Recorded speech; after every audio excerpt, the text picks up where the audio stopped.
اسباب شہادت: جب کوئی چیز یقینی ہونے والی ہوتی ہے تو اس کے ہونے کے اسباب بھی پیدا ہو جاتے ہیں۔ امام عالی مقام کی شہادت کے اسباب بھی اسی طرح پیدا ہوئے کہ رجب سن 20 ہجری میں حضرت امیر معاویہ رضی اللہ تعالیٰ عنہ کا انتقال ہوا، اور یزید، جس کے لیے وہ اپنی زندگی میں ہی بیعت لے چکے تھے، ان کا جانشین ہوا۔ تخت حکومت پر بیٹھنے کے بعد اس کے لیے سب سے اہم مسئلہ حضرت امام حسین، حضرت عبداللہ بن زبیر اور عبداللہ بن عمر رضی اللہ تعالیٰ عنہم کی بیعت کا تھا، کیونکہ ان حضرات نے یزید کے ولی عہد کو تسلیم نہیں کیا تھا۔ علاوہ ازیں ان حضرات سے یزید کو یہی خطرہ تھا کہ کہیں ان میں سے کوئی خلافت کا دعویٰ نہ کر دے، اور ایسا نہ ہو کہ سارا حجاز میرے خلاف اٹھ کھڑا ہو، اور حضرت امام حسین رضی اللہ تعالیٰ کے دعوے خلافت کی صورت میں عراق میں بغاوت کا سخت اندیشہ تھا۔ ان وجوہوں کی بنیاد پر یزید کے پیش نظر سب سے بڑا مسئلہ ان حکومت کی بقا اور تحفظ کا تھا، اس لیے اس نے ان حضرات سے بیعت لینا ضروری سمجھا۔ چنانچہ اس نے ولید بن عقبہ گورنر مدینہ کو امیر معاویہ رضی اللہ عنہ کی وفات کی خبر دی، اور ساتھ ہی ان حضرات سے بیعت لینے کے لیے سخت تاکید کا حکم بھی بھیجا۔ پس حسین، عبداللہ بن عمر اور ابن زبیر کو بیعت کے لیے اس طرح پکڑو کہ جب تک بیعت نہ کر لیں مطلق نہ چھوڑو۔ ابھی تک اہل مدینہ کو امیر معاویہ رضی اللہ عنہ کی وفات کی خبر نہ تھی۔ ولید یزید کے اس حکم سے بہت گھبرایا، کیونکہ اس کے لیے اس کی تعمیل بہت مشکل تھی، اور وہ اس کے انجام کو بھی اچھی طرح سمجھتا تھا۔ اس لیے اپنے نائب مروان بن حکم کو بلایا اور اس سے اس معاملے میں مشورہ طلب کیا۔ مروان سنگ دل اور سخت مزاج تھا۔ اس نے کہا کہ میری رائے یہ ہے کہ ان تینوں کو اسی وقت بلائیں اور بیعت کا حکم دیں۔ اگر وہ بیعت کر لیں تو بہتر ہے، اور اگر وہ نہ کریں تو تینوں کو سر قلم کر دو۔ اگر تم نے ایسا کیا تو جب ان کو وفات معاویہ کی خبر ملے گی، یہ تینوں ایک ایک مقام پر جا کر مدعی مخالفت بن کر کھڑے ہو جائیں گے، پھر ان پر قابو پانا سخت مشکل ہو جائے گا۔ البتہ ابن عمر کو میں جانتا ہوں، ان سے توقع کم ہے، وہ جدال و قتال کرنا نہیں چاہتے، سوائے اس کے کہ یہ امر خلافت خود بخود ان کو دے دیا جائے۔ اس مشورہ کے بعد ولید نے ان تینوں حضرات کو بلا بھیجا۔ اس وقت امام حسین اور عبداللہ بن زبیر دونوں مسجد نبوی میں تھے، اور وہ وقت بھی ایسا تھا کہ اس میں ولید کسی سے ملتا نہ ملاتا تھا۔ قاصد نے ان دونوں کو امیر کا پیغام دیا۔ انہوں نے قاصد سے کہا، تم چلو، ہم ابھی آتے ہیں۔ ابن زبیر نے امام سے کہا، آپ کا کیا خیال ہے؟ میں امیر نے ایسے وقت میں جب کہ وہ کسی سے ملتے ملاتے نہیں ہیں ہمیں کیوں بلایا ہے؟ امام نے فرمایا، میرا یہ گمان ہے کہ امیر معاویہ فوت ہو گئے ہیں، اور ہمیں اس لیے بلایا ہے کہ ان کی وفات کی خبر عام ہونے سے پہلے وہ ہم سے یزید کی بیعت لے لیں۔ ابن زبیر نے کہا، میرا گمان بھی یہی ہے، اب آپ کا کیا ارادہ ہے؟ فرمایا، میں اپنے چند جوانوں کو ساتھ لے کر جاتا ہوں، کیونکہ انکار کی صورت میں ہو سکتا ہے کہ معاملہ نازک صورتحال اختیار کر جائے۔ چنانچہ اپنی حفاظت کا سامان کر کے ولید کے پاس پہنچے اور مکان کے باہر اپنے جوانوں کو متعین کر دیا، اور ان سے کہا کہ اگر میں تمہیں بلاؤں یا تم سنو کہ میری آواز بلند ہو رہی ہے تو فوراً اندر آ جانا، اور جب تک باہر نہ آؤں یہاں سے ہرگز نہ سرکنا۔ آپ اندر گئے اور سلام کے الفاظ کہہ کر بیٹھ گئے۔ ولید نے آپ کو امیر معاویہ رضی اللہ عنہ کی وفات کی خبر سنائی اور یزید کی بیعت کے لیے کہا۔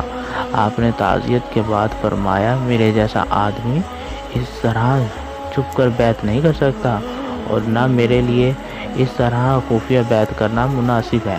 اگر آپ باہر نکل کر عام لوگوں کو اور ان کے ساتھ ہمیں بھی بیعت کی دعوت دیں تو یہ ایک بات ہوگی۔ ولید امن اور صلاح پسند آدمی تھا۔ اس نے کہا کہ اچھا آپ تشریف لے جائیں، آپ اٹھ کر چلے۔ تو مروان نے بہت برہم ہو کر ولید سے کہا، اگر تم نے اس حکومت ان کو جانے دیا اور بیعت نہ لی تو پھر ان پر قابو نہ پا سکو گے۔ بہت سے لوگ قتل نہ ہو جائیں، ان کو قید کر دو، اگر یہ بیعت کر لیں تو خیر ورنہ ان کو قتل کر دو۔ امام یہ سن کر کھڑے ہو گئے اور فرمایا، او ابن زروقہ، کیا تو مجھے قتل کرے گا یا یہ کریں گے؟ خدا کی قسم تو جھوٹا ہے اور کمینہ ہے۔ یہ کہہ کر آپ تشریف لے آئے۔ مروان نے ولید سے کہا، تم نے میری بات نہ مانی، خدا کی قسم اب تم ان پر قابو نہیں پا سکو گے، یہ بہترین موقع تھا کہ تم ان کو قتل کر دیتے۔ ولید نے کہا، تم پر افسوس، تم مجھے ایسا مشورہ دے رہے ہو جس میں میرے دین کی تباہی ہے۔ کیا میں صرف اس وجہ سے نواسہ رسول کو قتل کر دیتا کہ وہ یزید کی بیعت نہیں کرتے؟ اگر مجھے دنیا بھر کا مال و مطابقہ مل جائے تو بھی میں ان کو خون سے اپنے ہاتھوں کو آلودہ نہ کروں گا۔ خدا کی قسم، قیامت کے دن جس سے خون حسین کی باز پرس ہوگی وہ ضرور اللہ کے سامنے خفیف المیزان ہوگا۔ مروان نے کہا، تم ٹھیک کہتے ہو۔ اس نے صرف ظاہری کے الفاظ سے کہہ دیا، ورنہ دل میں وہ ولید کی بات کو ناپسند کرتا تھا۔ ولید کے پاس سے واپس آنے کے بعد امام عالی مقام سخت کشمکش میں مبتلا تھے۔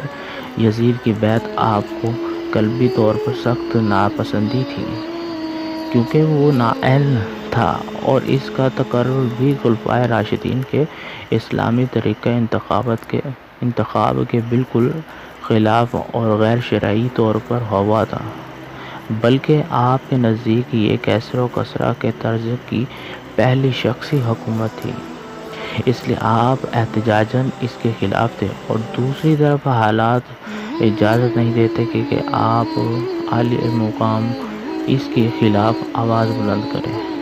ادھر عبداللہ بن زبیر طرح طرح کے جیلوں سے ولید کے قاصدوں کو ٹالتے رہے اور ولید کے پاس نہ آئے، اور دوسرے دن مدینہ منورہ سے مکہ مکرمہ کو نکل گئے۔ ولید کا عمل سارا دن ان کی تلاش میں سرگرداں رہا مگر وہ نہ مل سکے۔ ادھر شام کے وقت پھر ولید نے امام کے پاس آدمی بھیجا۔ آپ نے فرمایا، اس وقت تو میں نہیں آ سکتا، اور صبح ہونے تو پھر دیکھتے ہیں کیا ہوتا ہے۔ ولید نے یہ بات مان لی اور آپ نے اسی رات اپنے اہل و عیال اور عزیز و اقارب کو ساتھ لے کر مدینہ منورہ سے مکہ مکرمہ کی طرف ہجرت کا ارادہ کر لیا۔ گھر والوں کو فرمایا کہ تم تیاری کر لو، اور آپ خود مسجد نبوی شریف میں روضہ رسول صلی اللہ علیہ وآلہ وسلم پر حاضر ہوئے۔ نوافل ادا کر کے جوں ہی چہرہ رسول کے سامنے پہنچ کر دست بستہ سلام کے الفاظ ادا کیے، بے ساختہ آنکھوں سے اشک رواں ہو گئے۔ جوار رسول سے دوری اور شہر رسول سے جدائی کے غم انگیز خیال نے آپ پر رخت و طاری کر دی۔ یہی وہ شہر تھا جس میں آپ نے عمر عزیز کا اب تک بیشتر حصہ گزارا تھا۔ بچپن سے اب تک اسی شہر کی پرنور فضاؤں اور معطر ہواؤں میں روز شب کا سلسلہ رہا تھا۔ یہ شہر آپ کا نانا جان کا شہر تھا۔ آپ اس گلشن رسول کے مہکتے پھول تھے، مگر اب اس شہر میں آپ کا رہنا مشکل ہو گیا تھا۔ اسی شہر میں آپ کی والدہ ماجدہ کا مدفن تھا۔ آپ کے بھائی اسی شہر میں آرام فرما تھے۔ اس وقت امام پاک کی کیا کیفیت ہوگی؟ وہ روضہ رسول پہ اپنے جذبات و احساسات کا اظہار کر رہے تھے، نانا جان کے روبرو اپنا احوال بیان کر رہے تھے۔ مزار مصطفیٰ پر شام ہوتے ہی امام آئے، اجازت کی غرض سے آخری کرنے سلام آئے۔ کہا رو کر سلام اے تاجدار عالم مقام، السلام اے سید عالم السلام، اے سروری ذیشان۔ ذرا دیکھوں تو چہرہ سے اٹھا کر گوشہ داماں، حسین ابن علی پر تنگ ہیں طیبہ کے اب گلیاں۔ ذرا ہجرت سے نکلواؤ اے مکی گنبد خضراء، ذرا دیکھوں تو اہل بیت پر ہے سختیاں کیا۔ یزید دور ہے، اسلام ہے سرکار خطرے میں، نواسہ آپ کا اس وقت ہے دشمن کے نرغے میں قربان ہے مجھے ناز و نام سے پالنے والے، مصائب آنے والے دن میں ٹالنے والے۔ ہمارے بے کسی درماندگی کی لاج رکھ لینا، ہمیں نظروں میں اپنی صاحب معراج رکھ لینا۔ بس اب اے قبلہ دین مجھ کو جانے کی اجازت دو، اب اترائے سے فرما دو حسین، اب جاؤ رخصت ہو۔ مدینے سے شاہ کونین کا نور نظر نکلا، وطن سے بے تن ہو کر وطن کا تاجور نکلا۔